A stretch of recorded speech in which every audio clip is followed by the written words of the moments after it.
Once upon a time, in a small town that stood between the edges of the city and the beginning of the village, there lived a man whose name was Isaac. He was a man of great wealth and great power, but you would not know that by looking at him. For Isaac carried his riches with quiet dignity, and in his heart he often wondered about one thing. If all the money, if all the wealth, if all the respect that people showed him were stripped away, who among his family would remain by his side? My dear listeners, before we continue, let me ask you something. If today you lost everything, your house, your car, your money, your fine clothes, your business, and all the things people praise you for, do you think your family will still stand with you? Or will they abandon you when the feast is no more and the laughter has gone quiet? That is exactly the curiosity that burned inside Isaac. And what he did to find his answer will shock you. But before we go too far, I want to welcome you again to this channel where stories come alive. If you love stories filled with mystery, family lessons, betrayal, and the kind of wisdom that lasts forever, then please subscribe right now. And as you listen, leave a comment below and tell us what you think. Now, let us dive back into Isaac's world. For this is a story you must hear to the end. Isaac had a wife named Mercy. She was beautiful, admired in the town for her grace, and always dressed in fine clothes. He also had 2 children, a daughter named Sophia and a son named Obed.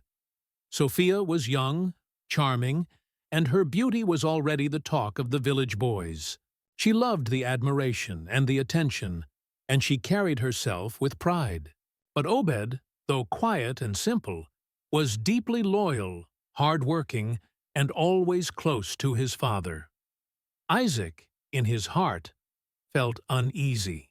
Though he had given his wife and children everything they could ever want, though he filled their plates with the richest meals and clothed them with the finest garments, he wondered if their love was truly for him, or for what he had.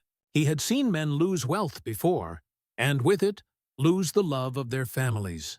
He feared that one day, if he lost his fortune, his wife and daughter might turn away from him. And so, he made a plan so daring that it would reveal the truth about everyone in his household. Isaac decided to fake poverty. One morning, Isaac gathered his family together. His voice was heavy, his face solemn. "Mercy, Sophia, Obed," he said. "I have bad news. My business has collapsed. Everything is gone.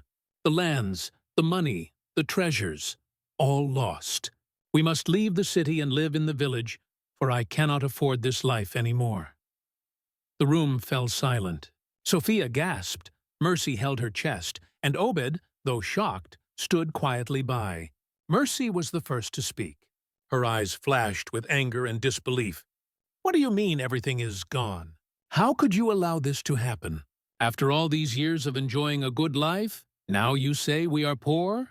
What will people say about me? How will I walk in the market?"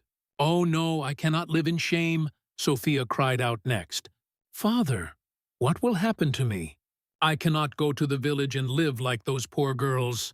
Who will admire me? Who will marry me? You have ruined my future." But Obed stepped forward. He looked at his father with steady eyes. "Father, do not worry. If this is what life has given us, then we will face it together. Rich or poor, you are my father, and I will never leave your side." Isaac said nothing more. He only nodded, but in his heart he felt a quiet fire of gratitude for his son. Already, the test was beginning to show truth. And so, they packed their belongings and moved to the village. In the city, they had lived in a mansion with marble floors and golden curtains. But in the village, they moved into a small mud house with a leaking roof and wooden doors. There was no more meat stew every evening, no more new clothes, no more servants to call at every command. Life was hard. Mercy complained every day. She woke up angry and went to bed bitter. "I cannot believe I am washing my own clothes," she would say. "I cannot believe I must fetch water like a common villager. Isaac, you have destroyed my life." Sophia, too, changed. She no longer respected her father. She would sneak out of the house to meet young men in the village, men who promised her bracelets and fine dresses, though their wealth was shallow and their promises empty. She would laugh with them, mock her father behind his back, and boast that one day she would marry a rich man and leave this misery. But Obed worked. He fetched water, tilled the land, cooked for his father, and always spoke with respect. Though the village mocked them, though the people whispered, "See the rich man who is now poor," Obed never once showed shame for his father. He walked proudly by his side. My friends, let me pause here and ask you again. If Isaac were your father, which child would you be? Would you walk away in shame like Sophia? Would you complain like Mercy? Or would you stand like Obed, proud and faithful? Tell me in the comments, because this story is more than just about Isaac. It is about all of us. Now, as weeks turned to months, the cracks grew deeper. Mercy became close to another man in the village, a man who promised her gifts and comfort. She began to see Isaac as a burden, a man who had failed her. She stopped cooking for him, stopped showing him respect, and in her heart, she was no longer his wife. Sophia followed in her footsteps, chasing vanity and pleasure. Isaac watched silently. He said nothing, but his heart grew heavy with sorrow. Yet at the same time, he was proud of Obed. Every test revealed more of his son's character. One day, after nearly a year of this life, Isaac revealed the truth. He called Obed to him and said, "My son, you have proven yourself. You have shown me loyalty, love, and faith. But there is something you must know. I am not truly poor. All this was a test. My wealth remains untouched. Everything is still mine. And now I will return to the city, but not with everyone. You, Obed, will inherit all I have, for you have stood with me in truth." Obed's eyes widened in shock. "Father, all this time?" "Yes," Isaac nodded. "And now the time has come." Together, Isaac and Obed packed their things and returned to the city. The mansion awaited, shining in glory. Servants welcomed them back, the riches still intact.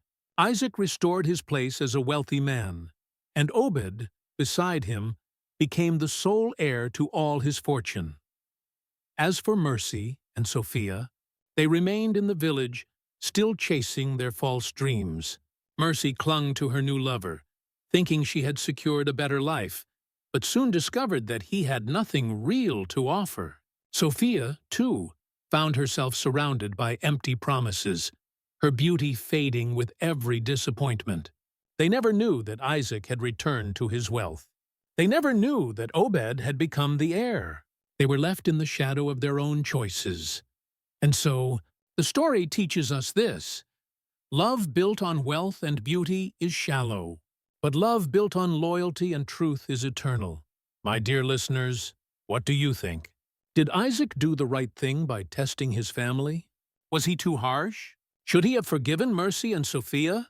Or was he wise to reward Obed alone? Share your thoughts in the comments, because your voice matters here. And if you have not yet subscribed, do so now, so you never miss more stories like this. But wait, do not go yet, for the story does not end here. You see, Mercy and Sophia's life in the village began to take strange turns.